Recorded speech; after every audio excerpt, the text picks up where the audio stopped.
Snow ওয়াকের মধ্যে আছি, ঠিক আছে। আপনারা 75 টাকা দিয়ে, আপনারা মালয়েশিয়াতে যদি থাকেন, আপনারা 75 টাকা দিয়ে আমরা এরকম একটা সুন্দর জায়গায় চলে আসতে পারবেন। আমি এখন বর্তমানে আসছি আইসিটি পার্ক, যেটা শাহ আলম অবস্থিত মালয়েশিয়াতে। আপনারা যারা মালয়েশিয়াতে থাকেন শাহ আলম অবশ্যই জেনে থাকবেন, কারণ এটা মোটামুটি মালয়েশিয়াতে খুব ফেমাস। আর আমি এখন আসছি আইসিটি পার্কের ভিতরে, আর দেখতে পাচ্ছেন আমার চারিদিকে কি অবস্থা, মানে স্মুথ চারিদিকে, আর এত পরিমাণে শীত ঠান্ডা, মানে -5 থেকে 7 ডিগ্রি সেলসিয়াসের মধ্যে আমরা এখন আছি, মানে হাতটা একদম পুরো ঠান্ডা হয়ে গেছে। আর দেখতে পাচ্ছেন ভাই বাদার আছে আশেপাশে, আশরাফ ভাই, ফয়সাল ভাই, আশরাফ ভাই আপনি ফুলপ্যান্ট করে আসছে,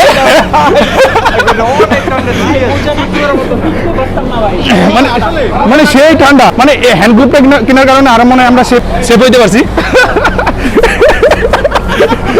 মানে সেই লেভেলে ঠান্ডা। তো আমি আসলে আপনাদেরকে রিকমেন্ড করবো এই জায়গায় চলে আসার জন্য, কারণ মাত্র 75 টাকা দিয়ে আপনারা সুন্দর একটা অ্যাক্টিভিটি পেয়ে যাচ্ছেন, ঠিক আছে। মানে পাশাপাশি ইউরোপের একটা ফিল নিতে পারবেন এই জায়গাটা থেকে।